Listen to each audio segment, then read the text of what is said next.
Joyeusement, Émilie nettoyait la maison de son employeur. Même si elle n'avait pas vraiment envie de rentrer, car elle savait que sa mère, ivre, la maltraiterait encore, Émilie était contente d'avoir terminé tout ce qu'elle avait à faire pour la journée. Elle veillait toujours à ne rien laisser brancher, surtout que son patron, Jacob, risquait de ne pas rentrer. Jacob était avocat et revenait rarement à la maison, et elle avait à peine le temps de le voir ou de lui parler. Émilie s'apprêtait à ranger ses affaires lorsqu'elle entendit un grand bruit sourd à la porte. Elle était perplexe, car, à sa connaissance, son patron n'était pas censé rentrer ce jour-là. Les coups s'intensifièrent et elle suivit le bruit jusqu'au salon. Émilie commença à penser à un cambrioleur. Elle attrapa une louche dans la cuisine et se dirigea vers le salon, prête à frapper qui que ce soit. Mais quand elle vit clairement la personne, elle comprit que c'était Jacob. « Monsieur, je veux dire, Monsieur Jacob. Vous êtes là, dit Émilie. Jalise Porter. Tu veux que je te prépare à manger? Pas besoin. Viens ici, répondit Jacob. Émilie s'approcha de lui, perplexe. En s'approchant, elle sentit immédiatement une forte odeur d'alcool sur lui. Il était évident qu'il était complètement ivre, ses yeux étaient à peine ouverts. Émilie attendit des instructions ou qu'il dise quelque chose, mais il s'endormit sur le canapé avant même d'avoir pu parler. Elle soupira de soulagement et aida son patron ivre à rejoindre sa chambre. Les yeux d'Émilie s'écarquillèrent lorsque Jacob, appuyé sur elle, posa soudain sa main sur sa poitrine. « Si doucement, murmura Jacob. « Je sais, murmura Émilie. « Parce que, eh bien, c'est ma poitrine. » Émilie retira le bras de Jacob de ses épaules, le faisant s'affaisser et tomber près de l'escalier. Il finit par s'asseoir maladroitement et elle rajusta rapidement son soutien-gorge. « Je n'aurais jamais cru qu'un homme aussi beau que toi puisse être aussi pervers, » remarqua Émilie. Jacob ne dit rien, essayant de se relever seul. Puis il serra doucement la joue d'Émilie, la faisant déglutir avec nervosité. Émilie devait admettre qu'elle était curieuse de ce genre de choses, mais elle avait toujours imaginé que cela se produirait avec un petit ami dans une vraie relation. Jacob embrassa doucement les lèvres d'Émilie. Elle ferma automatiquement les yeux dès que leurs lèvres se rencontrèrent. Jacob la serra plus fort par la nuque, approfondissant leur baiser. Leurs baisers devinrent si intenses qu'Émilie en perdit la tête. Elle savait seulement qu'elle y prenait du plaisir. Ils finirent par se retrouver dans la chambre de Jacob sans s'en rendre compte. Émilie se mordit la lèvre en sentant Jacob s'enfoncer lentement en elle. Au début, elle ressentit une douleur intense, se souvenant de scènes de films où les gens semblaient satisfaits en faisant l'amour. Pourtant, à cet instant précis, elle ressentait une douleur suffisante pour s'évanouir. Elle voulait que ça se termine vite. Mais son esprit se vida soudain à mesure que Jacob continuait à pousser. Elle ressentit quelque chose d'indescriptible, quelque chose qu'elle commençait à apprécier. Au début, Émilie essaya d'étouffer ses gémissements. Mais tandis que Jacob bougeait plus vite et plus fort, elle ne put s'empêcher de les laisser sortir. Le lendemain, Jacob fixa Émilie, allongée nue à côté de lui. Il souleva la couverture et fut choqué de voir du sang. Les souvenirs de ce qui s'était passé pendant qu'il était ivre lui revinrent aussitôt. « Zut !» murmura-t-il avec colère, ce qui réveilla Émilie en sursaut. « Nous avons dormi ensemble. »« Avec la bonne ?» pensa Jacob, peinant à croire ce qu'il avait fait. Il se massa le front en regardant Émilie, réveillée par ses mouvements sur le lit. « Jay, je ne savais pas que tu étais vierge, » dit Jacob. « J'en assumerai la responsabilité. Je répondrai de ce que je t'ai fait. Monsieur Jacob, je suis désolé. Vous n'êtes vraiment pas obligé. »« Non, Jay insiste. Vous étiez vierge ?» répéta-t-il. « Tu oublies ?» répondit doucement Émilie. « Je ne suis plus vierge, à cause de ce qui s'est passé hier soir. » Jacob rugit de Jean. Il ne dit plus un mot et dit à Émilie de se reposer pendant qu'il se préparait pour le travail. Émilie hocha la tête, essayant de se lever pour préparer le petit déjeuner de Jacob, mais elle ressentit une vive douleur entre les jambes et grimaça. « Ne te force pas, » dit Jacob. « De toute façon, je suis pressé parce que je suis en retard. Mais monsieur... » Enfin, monsieur Jacob, vous n'avez pas encore mangé. Je mangerai au bureau. Vous avez besoin de repos. J'ai des vêtements que tu peux mettre si tu veux prendre une douche. Ça te va? Oui, pas de problème. Yes, source. Appelle-moi s'il se passe quelque chose ou si tu as besoin de quoi que ce soit. Émilie hocha simplement la tête avec une certaine hésitation. Quelques minutes après le départ de Jacob, elle s'endormit d'épuisement. À son réveil, elle prit une douche et nettoya le lit de Jacob, changeant les draps tachés de sang. Occupée à nettoyer la salle de bain, elle manqua un message de Jacob. Pendant ce temps, Jacob se demandait pourquoi Émilie ne répondait pas. Il commença à s'inquiéter qu'elle ne puisse pas bouger ou qu'elle n'ait pas mangé. De plus en plus anxieux, il quitta le travail plus tôt et leur acheta à manger. En rentrant chez lui, Jacob ne cessait de penser à Émilie. Était-elle rentrée? Aurait-elle détesté la nourriture qu'il avait achetée? Il fut surpris de voir à quel point il était absorbé par ses pensées après seulement une nuit passée ensemble. « Monsieur? »« Ah, monsieur Jacob. Vous êtes rentré tôt ?» salua Émilie. « Tu aurais pu me prévenir. J'aurais préparé le dîner. Je viens de finir de nettoyer la salle de bain. Je t'ai envoyé un texto tout à l'heure, mais tu n'as pas répondu, et maintenant tu dis que j'aurais dû te prévenir? Et puis, pourquoi nettoies-tu la salle de bain? Je t'avais bien dit de te reposer. Je ne peux pas ne pas faire mon travail, monsieur. Enfin, monsieur Jacob, je serais mal à l'aise si je restais au lit toute la journée. Très bien. Allons manger. Je t'ai acheté à manger, mais je ne suis pas sûr que ça te plaise. L'estomac d'Émilie gargouilla bruyamment dès qu'elle sentit la nourriture, la faisant rougir de gêne. Jacob trouva cela amusant. Il s'apprêtait à ranger les courses, mais Émilie l'en empêcha, insistant pour qu'il s'assoie pendant qu'elle s'occupait de tout. Pendant qu'il mangeait, Jacob ne put s'empêcher de poser des questions à Émilie sur sa vie. Il se sentait plus curieux que jamais au sujet de cette femme avec qui il avait couché. Émilie répondit joyeusement, même si elle ne cessait de regarder l'horloge, visiblement nerveuse à l'idée de rentrer. Elle n'était pas retournée chez sa mère la veille au soir et ne lui avait pas offert à boire. Elle était donc sûre d'avoir des ennuis si elle revenait maintenant. Une fois le repas terminé, Émilie essaya de chasser sa mère et se concentra sur son travail. Elle fit la vaisselle et prépara du café pour Jacob. Pendant ce temps, Jacob sirotait son café en regardant Émilie s'agiter. Il déglutit difficilement à sa vue, ressentant une chaleur inexplicable à chaque geste. Son corps commençait à réagir.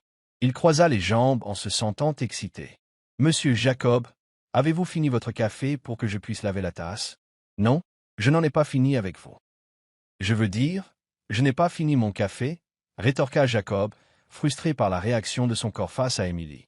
Émilie s'inquiéta car Jacob semblait souffrir, agrippé à son siège. Elle lui tapota doucement le bras, lui demandant s'il allait bien. Il évita son regard, craignant de perdre à nouveau le contrôle. « Tout va bien? » demanda Emily. « Tu ne rentres pas? J'ai peur de ne pas pouvoir m'en empêcher si tu restes. Je pourrais encore te faire du mal. »« Aïe, marmonna. Pourquoi ferais-tu quelque chose de mal? Y a-t-il un problème? » demanda Émilie, inquiète. Jacob perdait presque la tête. Sa main sur son épaule le rendait fou. Émilie essaya d'observer le visage de Jacob, se demandant pourquoi il ne la regardait pas. « Laisse tomber, je ne peux pas faire ça, » dit Jacob. « Ne pas pouvoir faire quoi? » demanda Émilie. Jacob embrassa de nouveau Emily. Elle fut choquée, mais elle se surprit bientôt à répondre à son baiser, jusqu'à ce que cela se transforme en une nouvelle rencontre intime. Le lendemain matin, Émilie se réveilla tremblante, les jambes faibles. Mais elle sourit en voyant un mot de Jacob sur la table de chevet, accompagné d'un petit sac en papier. Curieuse, elle regarda à l'intérieur et fut touchée d'y trouver des vêtements et des sous-vêtements qu'il lui avait achetés. Les SMS de Jacob affluaient les uns après les autres, lui demandant comment elle allait et si elle avait mangé. À leur façon de parler, Émilie avait l'impression qu'ils formaient un couple. À partir de ce jour, Émilie ne retourna plus jamais chez sa mère. Jacob commença à rentrer à une heure convenable, juste pour passer du temps avec elle. Il faisait l'amour presque toutes les nuits. Jacob s'habitua à dormir à ses côtés, et chaque fois qu'il rentrait, Émilie l'accueillait avec un sourire.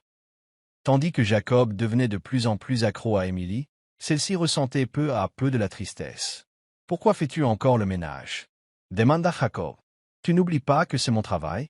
Je suis toujours ta femme de ménage. Tu n'as plus besoin de travailler. Je peux prendre soin de toi. Ça me semble pas juste. Je dois quand même faire mon travail, même si je couche avec mon patron. » Jacob était déconcerté par sa soudaine dureté.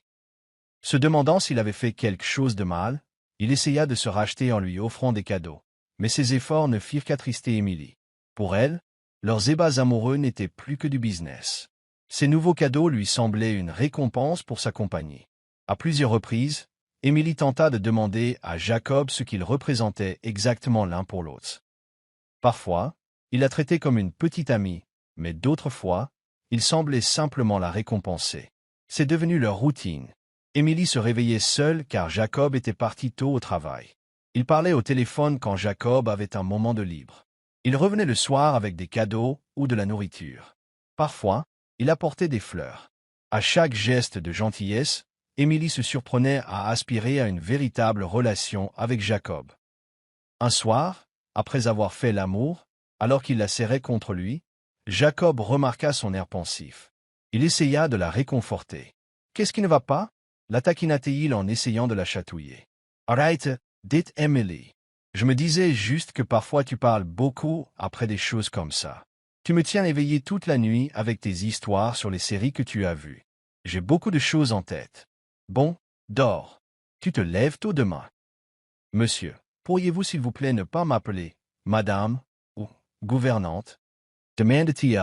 Je vous appelle par votre nom depuis presque un mois.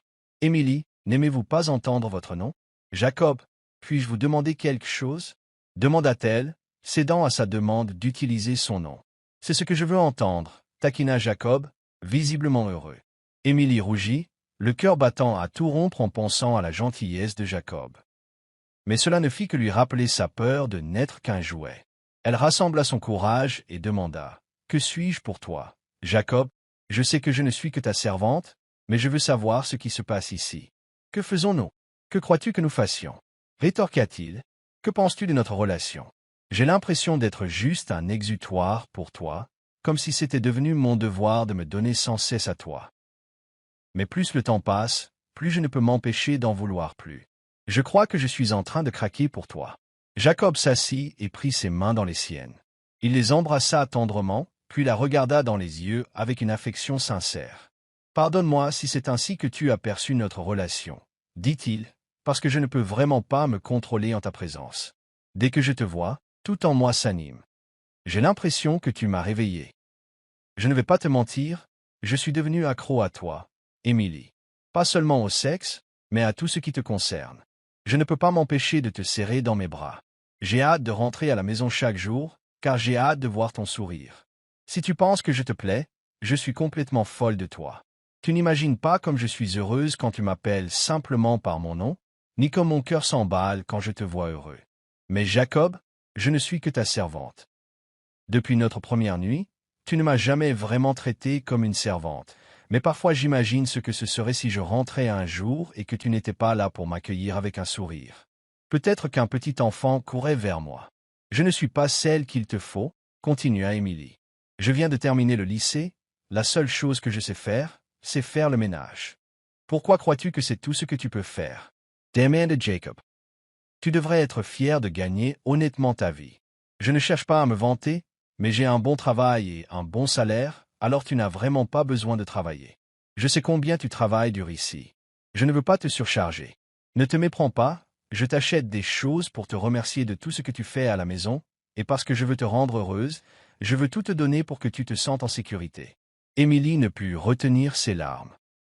Elle n'arrivait pas à croire que tous les gestes de Jacob étaient empreints d'amour, alors qu'elle doutait de ses intentions. « Je suis si heureuse de t'avoir rencontré, Jacob. » Elle murmura. « Je suis désolée d'avoir pensé à toutes ces choses horribles. »« Tu n'as aucune raison de t'excuser, » dit-il. « En fait, c'est moi qui aurais dû clarifier mes intentions plus tôt. » Émilie sourit à travers ses larmes, les essuyant. Puis elle jeta ses bras autour du cou de Jacob. Jacob fut soulagé de voir Émilie enfin l'accepter dans sa vie. Après cette conversation, il n'a plus jamais eu de relation sexuelle. Au lieu de cela, Jacob a consacré son amour à d'autres choses, comme sortir avec Émilie quand il ne travaillait pas. Leur intimité lui manquait, mais sa douce cour lui faisait du bien. Jacob s'assurait qu'Émilie se sente chérie, pas seulement utilisée. « On sort encore demain ?» demanda Émilie. « Je suis rentré en retard hier, car j'avais tout terminé au travail à l'avance. La semaine prochaine, j'ai une nouvelle affaire qui va me prendre beaucoup de temps, donc je n'aurai peut-être pas beaucoup de temps libre pour toi. »« Je comprends, » répondit Emily. « C'est ton travail, après tout. Tu n'as pas à te rattraper. Mais je veux passer tout mon temps libre avec toi. Je ne veux pas que tu te sentes seule, même une minute. » Ces mots envoyèrent des ondes de chaleur en Émilie. Elle avait grandi sans aucune affection ni attention, et maintenant elle était incroyablement reconnaissante que la vie lui ait donné quelqu'un comme Jacob, qui la comblait d'amour. C'est un sentiment merveilleux d'être aimé, pensa-t-elle en retenant ses larmes. Jacob tint parole. Il l'emmenait sortir dès qu'il en avait le temps, ou il restait simplement à la maison à regarder des films. Les choses continuèrent ainsi jusqu'à ce que ces grosses affaires commencent, et il devint très occupé. Émilie comprenait, mais il lui manquait terriblement, surtout quand il rentrait tard le soir. Elle s'était habituée à la présence constante de Jacob. « Habille-toi bien ce soir », lui dit-il un matin. « On va manger au restaurant. »« Tu n'es pas occupé avec le travail ?» demanda Émilie. « Je peux simplement préparer le dîner ici, comme ça tu n'auras pas à sortir. »« J'ai à peine passé du temps avec toi ces derniers jours, » insista Jacob. « Laisse-moi faire. » Émilie sourit au téléphone, et après avoir terminé ses corvées, se prépara. Elle ignorait que Jacob avait aussi prévu qu'ils aillent au cinéma et fassent du shopping avant le dîner. En flânant au centre commercial, Émilie remarqua une femme qui lui lançait un regard noir au loin. Émilie se retourna pour voir s'il y avait quelqu'un d'autre derrière elle, mais il n'y en avait pas. « Qu'est-ce qui ne va pas ?» demanda Jacob. « Pourquoi regardes-tu sans cesse en arrière? Quelqu'un a-t-il attiré ton regard? »« Non, rien, » dit Émilie. « C'est juste qu'une femme me fusille du regard. » Jacob fronça les sourcils en regardant dans la même direction. Ses yeux s'écarquillèrent en reconnaissant son ex-petite amie, Chloé. Émilie était perplexe tandis que Jacob se figeait un instant. Chloé s'avança vers eux, un regard de défi. « Je n'aurais jamais cru que ta prochaine petite amie après moi serait ta femme de chambre, » ricana Chloé. « Qu'est-ce que ça peut te faire? » Retorqua Jacob. « Emily, allons manger. Allons-y. Elle vit avec toi maintenant? » La râla Chloé. « C'est dégoûtant, Jacob. Tu as une carrière tellement brillante, et tu la gages pour une femme de ménage qui ne peut pas vraiment t'apporter quelque chose. » Jacob en avait assez entendu. « Et toi? Tu ne sais te fier qu'à ton apparence pour séduire les hommes. » Chloé se figea à ces paroles, tandis qu'Émilie tremblait et se cachait derrière Jacob. La situation lui rappela la façon dont sa mère l'intimidait. Jacob remarqua la peur d'Émilie, lui prit la main et l'entraîna loin de Chloé, toujours furieuse. Émilie jeta un regard anxieux au regard furieux de Chloé avant de détourner le regard. Ils allèrent dîner dans un restaurant privé, mais Émilie resta silencieuse, picorant sa nourriture. Elle repensait sans cesse à l'insulte de Chloé. Jacob craignait qu'elle ne décide de le quitter par honte. « Émilie, viens ici, » dit doucement Jacob une fois rentré à la maison. « Je vais juste descendre me laver un peu. Je n'arrive pas encore à dormir. »« Je vais peut-être bouger un peu, » dit Émilie. Sa voix seule trahissait la colère de Jacob. Elle le repoussa lorsqu'il essaya de la serrer contre elle, alors Jacob s'approcha et la serra dans ses bras par derrière. Dès qu'il le fit, les larmes d'Émilie coulèrent. Malgré tous ses efforts pour rester positive, elle ne parvenait pas à se défaire de la vérité. Elle n'était qu'une simple domestique. Elle commença à avouer ses sentiments à Jacob, les larmes coulant sur ses joues. « Pourquoi moi, Jacob? » Chloé avait raison. « Je ne suis qu'une femme de ménage. Au début, je ne comprenais pas pourquoi mes yeux te cherchaient toujours après cette nuit où nous avons couché ensemble. Mais maintenant, je comprends, car je t'aime et je suis prête à te le prouver pour le restant de mes jours. Mais il y a tellement de femmes qui méritent d'être à tes côtés plus que moi. À tous égards, je suis inférieur à toi. Alors je m'abaisserai à ton niveau pour que tu puisses te tenir juste à côté de moi. » Jacob insista. « Je n'ai jamais terminé mes études. Ça ne vous intéresse pas? La valeur d'une personne ne se mesure pas à son diplôme. Et je n'ai ni le corps ni le visage parfait. Tu es belle et parfaite à mes yeux. Tellement parfaite que tout mon corps réagit à ta proximité. Émilie, chaque jour je te choisis parce que mes sentiments pour toi sont sincères. Je ne te quitterai jamais, quoi qu'il arrive. Est-il vraiment possible que je sois avec toi, même si je ne suis que moi? » demanda Émilie, la voix tremblante. « Tu es exactement celle que je veux. Entendre mon nom sortir de ta bouche suffit à me faire exploser le cœur. Tu n'imagines pas à quel point je suis heureux quand je te vois sourire. » Mais les mots de Chloé résonnent dans ma tête. Elle a dit que je t'utilisais juste pour avancer. Jacob leva le menton pour qu'elle le regarde. « Pardonne-moi de ne pas avoir été plus clair sur mes intentions. Mais Émilie, peux-tu juste croire ce que nous avons? Je te l'ai dit, je me fiche de ce que les autres pensent. Tout ce qui compte, c'est que tu sois en sécurité et heureuse, et que je sois là pour t'aimer. » Émilie pleura plus fort, réalisant qu'elle n'avait aucune honte. Jacob essuya doucement ses larmes et l'embrassa sur le front. Elle le serra fort dans ses bras. Il se sentit soulagé de la voir s'appuyer à nouveau sur lui. Après cette nuit-là, Jacob continua de couvrir Émilie d'affection. Il n'essayait pas de coucher avec elle chaque fois qu'ils étaient seuls, déployant son amour dans d'autres formes d'attention et de soins. Les jours passèrent paisiblement. Émilie ne s'inquiétait plus des paroles cruelles de Chloé, ce qui lui enlevait un poids énorme. Elle s'épanouissait et devenait une version plus lumineuse d'elle-même. Jacob prenait en charge plusieurs affaires et était occupé, si bien qu'Émilie le voyait moins souvent. Elle acceptait, mais il lui manquait toujours à chaque fois qu'il rentrait tard. « Sois belle ce soir » dit Jacob un jour. « On va dîner dehors. Tu n'es pas occupé avec le travail. Je peux cuisiner ici à la maison pour que tu ne te fatigues pas. Ça m'a manqué de passer du temps avec toi ces derniers jours, alors fais-moi plaisir, d'accord » insista-t-il. Émilie ignorait totalement que Jacob avait prévu autre chose qu'un dîner. Il l'emmena voir un film, se promener au centre commercial et enfin manger au restaurant avant de rentrer. Soudain, Émilie remarqua une femme qui la fusillait du regard. C'était Chloé, au loin. Ils ont répété la confrontation, mais restons cohérents avec les paragraphes. L'histoire y revient dans un style légèrement différent, alors continuez. Elle a quitté le centre commercial avec Jacob. Alors qu'ils dînaient dans un restaurant privé, Émilie a réfléchi à ce que Chloé avait dit. Elle se sentait si inférieure qu'elle se tue à nouveau. Jacob craignait qu'elle ne le quitte par honte. Il essaya de la détendre, mais elle secoua la tête et dit qu'elle ne se sentait pas bien. Jacob n'insista pas davantage, préférant simplement s'occuper d'elle une fois rentrée. Elle dit qu'elle avait mal à la tête et se coucha tôt. Jacob mangea seul, déprimé. Le lendemain matin, Jacob laissa Émilie dormir. Il lui laissa un mot et un petit déjeuner. Malgré son désir de rester avec elle, un nouveau client l'attendait. Alors qu'il travaillait, quelqu'un frappa à la porte de son bureau. Il fronça les sourcils en voyant Chloé debout. « Que veux-tu ? Je suis occupé.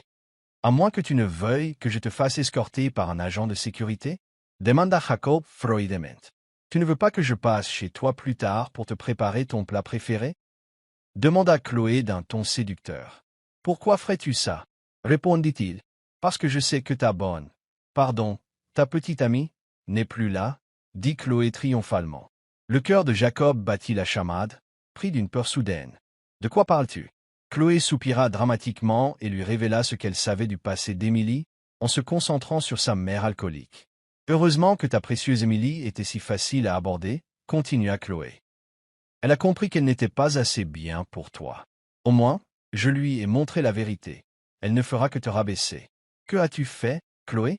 Tu n'avais aucun droit de l'attaquer comme ça, » s'enflamma Jacob. « Je l'ai fait parce que je tiens à toi, » insista Chloé. « Tu as travaillé dur pour ta réputation. Tu ne peux pas tout risquer avec une domestique à domicile qui subvient aux besoins d'une mère ivre. Crois-moi, elle te séduisait. Tu savais où l'est. Tu me dévotes. » Retorqua Jacob, N.S.I. Levant. Chloé essaya de le calmer, mais il la repoussa. « Émilie est une bonne personne qui m'aime. Elle ne cherche pas à se servir de moi. Tu ne peux pas accepter que je ne te veuille plus.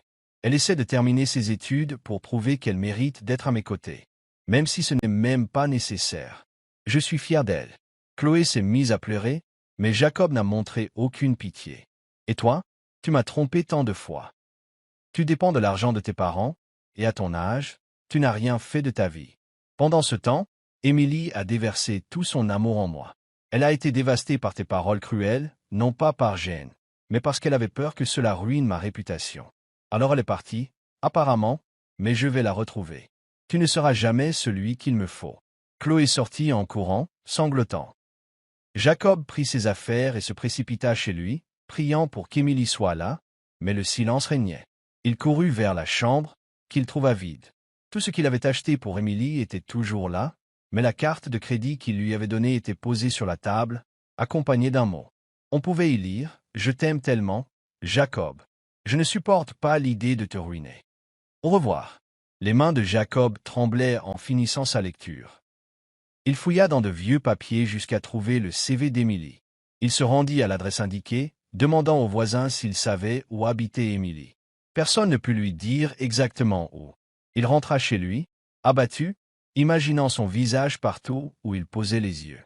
Il ne put dormir cette nuit-là. Chaque jour, après le travail, il retournait dans son quartier où l'attendait à l'université, espérant la retrouver, mais elle ne se présentait jamais. Pendant ce temps, Émilie pleurait dans la petite maison qu'elle partageait avec sa mère. Elle a paniqué quand la porte d'entrée a claqué. « Tu es toujours en vie ?» a crié sa mère. « Tu as du cran de rentrer après avoir disparu pendant des mois. Où est passé l'argent que tu as gagné ?»« Désolé, maman. Je n'ai plus d'argent en ce moment, » répondit Émilie. « Alors pourquoi revenir si tu ne me sers à rien ?» grogna sa mère. Elle fouilla les affaires d'Émilie, ignorant les tentatives de sa fille pour l'en empêcher. Émilie fut terrifiée lorsque sa mère trouva l'argent dans son portefeuille, l'argent qu'elle avait prévu d'utiliser pour des fournitures scolaires. Elle comprit que c'était l'argent que Jacob lui avait donné, et se battit avec plus d'acharnement pour le récupérer. Sa mère, furieuse, attrapa un balai et commença à la frapper à plusieurs reprises. « Comment oses-tu me cacher des secrets? Tu viens de rentrer et tu me défies déjà. » supplia Emily. « Arrête, maman. S'il vous plaît. Très bien. Prenez l'argent. Arrête. » Sa mère n'a cessé de la frapper qu'une fois qu'Émilie a cédé. Émilie pouvait à peine marcher, alors elle a rampé jusqu'à son coin de la maison. Des larmes coulaient sur son visage. Elle avait honte que l'argent de Jacob soit utilisé à autre chose. Elle se dit, « Heureusement que je l'ai quitté. Imaginez si ma mère découvrait qu'il était riche. » Elle ne l'aurait jamais laissé partir. Sa mère a continué à la maltraiter, surtout après avoir appris qu'elle n'avait plus de travail. Malgré ses bleus et ses coupures partout, Émilie a essayé de trouver un nouvel emploi. Un jour, elle se serra le ventre, affamée, se souvenant des repas qu'elle partageait avec Jacob. L'idée de retourner le rejoindre lui traversa l'esprit, mais elle la repoussa. « Je l'ai déjà quitté, » murmura-t-elle. « Qui suis-je pour aller demander de l'aide juste pour échapper à cette situation? Je ne l'entraînerai pas dans ma chute. » Jacob, quant à lui, n'a jamais abandonné ses recherches pour Émilie. Puis un jour, il a croisé une femme d'âge moyen dans le même quartier. C'était la mère d'Émilie, dans la rue. Elle remarqua que Jacob avait l'air aisé et lui demanda s'il avait besoin d'aide. Elle pensait pouvoir lui soutirer de l'argent en lui indiquant le chemin. « Tu as l'air perdu? Puis-je t'aider ?» demanda la mère. « Je cherche quelqu'un, » dit Jacob. « Elle s'appelle Émilie, elle a quitté ma maison brusquement, et je veux juste m'assurer qu'elle va bien. »« Oh, alors tu es le petit ami de ma fille ?» Les yeux de la femme s'illuminèrent d'avidité. Jacob ressentit un élan d'espoir à l'idée de revoir enfin Émilie. Il ignorait totalement qui était sa mère. « Oui, oui, c'est moi, » répondit Jacob en lui montrant une photo d'Émilie et lui. Le visage de la mère s'assombrit. Elle réalisa qu'Émilie vivait confortablement sans lui donner la moindre part de l'argent. « Viens, suis-moi. Notre maison est juste en bas de la rue, » dit la mère.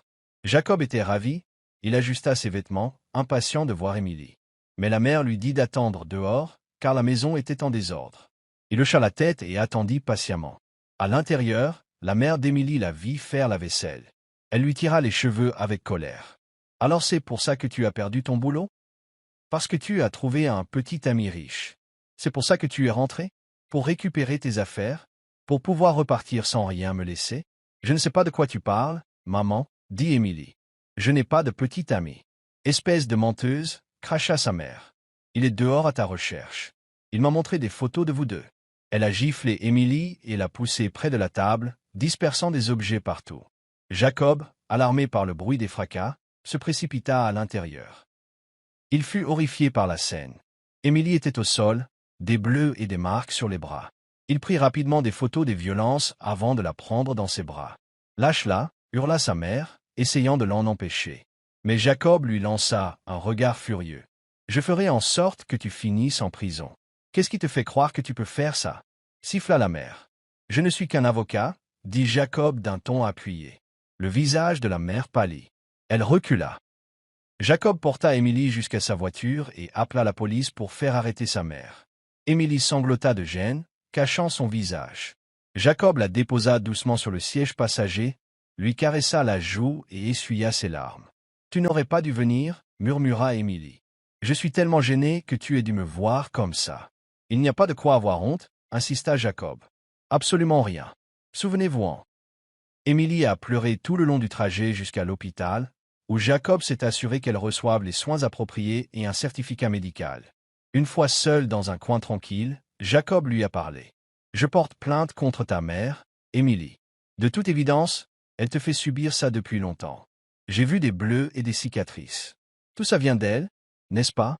Émilie hocha la tête, les larmes coulant sur ses joues. D'accord, dit-elle doucement. Fais ce qui est le mieux pour toi. Jacob hocha la tête. Je dois t'éloigner d'elle pour de bon. C'est pour ta sécurité. Émilie le remercia entre deux sanglots.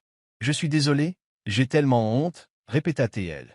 Tu n'as rien à te reprocher, dit-il en la serrant fort dans ses bras et en l'embrassant sur le front. Émilie se sentit à nouveau en sécurité, se souvenant du sentiment de sécurité que Jacob lui procurait avant sa fuite. Elle réalisa qu'il était vraiment la bonne personne. Elle se sentait protégée par son amour. Rentrons à la maison, murmura Émilie. Le visage de Jacob s'illumina.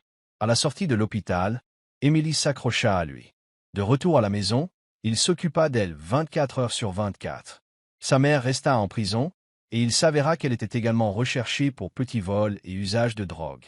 Émilie rendit visite à sa mère derrière les barreaux, mais celle-ci resta aussi agressive que jamais, réclamant toujours de l'argent. Émilie regardait avec pitié, triste d'en être arrivée là. Un soir, Jacob rentra du travail et trouva Émilie, l'air à nouveau désespéré. « Tu as mal quelque part ?» demanda-t-il. « Je t'ai apporté ton ragoût de poulet préféré. Tu n'étais pas obligé de faire ça. J'étais reposer, dit Emily. Je pense que tu récupéreras plus vite si tu bouges plutôt que de rester au lit toute la journée. Tu aimes là, taquina Jacob. Bref, j'ai quelque chose à te dire. J'y pense depuis un moment, mais je ne suis pas sûr que ce soit le bon moment. Mais je ne peux plus attendre. De quoi parles-tu? Demanda Emily. Qu'est-ce que tu prépares maintenant, Jacob? Jacob glissa une bague au doigt d'Emily. Elle leva la main, les yeux écarquillés, les larmes aux yeux, fixant la bague. Elle le regarda, incrédule. C'est bien ça que je pense. Je veux que tu sois ma femme. Je veux être avec toi jusqu'à ce qu'on soit vieux et gris. Mais, tu me suffis, Émilie, dit-il en l'interrompant. Tu n'es pas parfait, car personne ne l'est. Mais tu es quelqu'un de bien. Je suis fier de toi. Tu es la femme la plus forte et la plus belle que j'ai jamais rencontrée. Peu importe ce que les gens disent.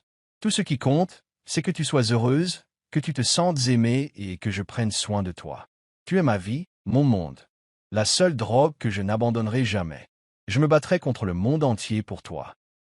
Les quelques jours où je ne t'ai pas trouvé ont été horribles. Je n'arrivais pas à dormir, je ne pouvais plus respirer, j'avais l'impression de devenir folle. Mon cœur était comme un trou béant. J'ai réalisé que je ne pouvais pas vivre sans toi. Veux-tu m'épouser maintenant? Des larmes coulaient des yeux d'Émilie. Oui, Jacob, je t'aime tellement. Pardonne-moi d'avoir été faible, d'avoir abandonné. Mais puisque tu dis m'accepter avec tous mes défauts, je suis heureuse d'accepter ta demande. Je t'épouserai.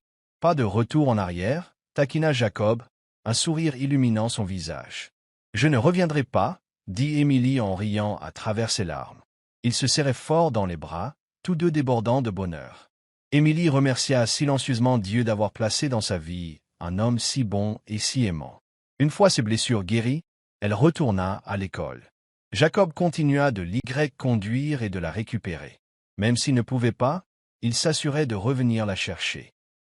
Certaines nuits, Émilie rêvait de sa mère, mais elle trouvait du réconfort auprès de Jacob, qui l'aidait à surmonter tout cela. Une année passa. Émilie sentait qu'elle avait largement guéri de son traumatisme. Elle pouvait penser à sa mère sans peur ni tristesse. Elle avait également gagné en confiance. Certains la méprisaient encore, mais elle haussa les épaules, car tout ce qui comptait désormais, c'était elle et Jacob. Un jour, Émilie lui dit. « Jacob, peux-tu venir avec moi faire un bilan de santé demain ?» demanda-t-il, alarmé. « Tu ne te sens pas bien. » Elle sourit timidement en posant une main sur son ventre. Les yeux de Jacob s'écarquillèrent lorsqu'il comprit ce qu'elle voulait dire. Il bondit de son siège et posa doucement sa main sur son ventre. « Si c'est négatif, balbutia-t-il. Alors, ce n'est pas encore prévu, conclut Émilie. Si c'est positif, je serai maman et tu seras papa. Papa, je serai papa, dit Jacob, hey bête. Il avait peur de ne pas être à la hauteur, mais il était aussi submergé par l'excitation. Ils dînèrent, puis se rendirent à la clinique pour des examens. Jacob avait la peau moite tandis qu'il tenait la main d'Émilie dans la salle d'attente. Émilie, cependant, sourit calmement, se doutant déjà du résultat. Elle fit un test à la maison avant de lui en parler. « Félicitations, vous êtes enceinte », annonça le médecin. Les yeux de Jacob s'écarquillèrent, il fixa Émilie, qui rayonnait. Des larmes coulèrent sur ses joues, qu'il essuya rapidement. Il la souleva avec joie et la fit pivoter. Émilie gloussa et lui dit de la reposer doucement. « Fais attention, » dit Jacob. « As-tu mal quelque part? As-tu envie de quelque chose en particulier? De cornichons? De mangues acidulées? Ou peut-être as-tu envie de mon odeur? » Émilie rit de son bavardage anxieux. Finalement, ils rentrèrent chez eux.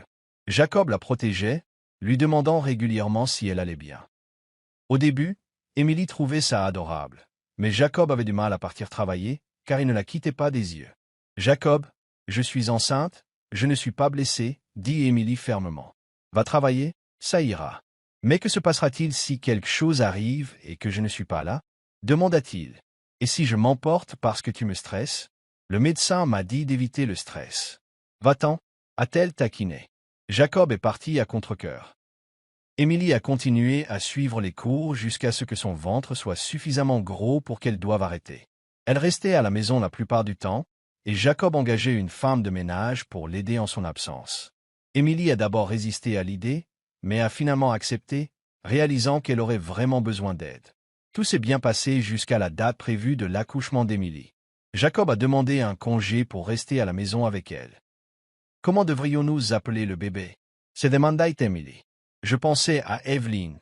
J'imagine déjà qu'elle te ressemblera comme 2 gouttes d'eau, mais avec ma personnalité. » « Bien sûr, continue de rêver, » dit Émilie en riant. « Et si elle te ressemblait comme 2 gouttes d'eau ?» Le soir, Jacob chantait pour le ventre d'Émilie. Le bébé donnait souvent des coups de pied chaque fois que Jacob chantait.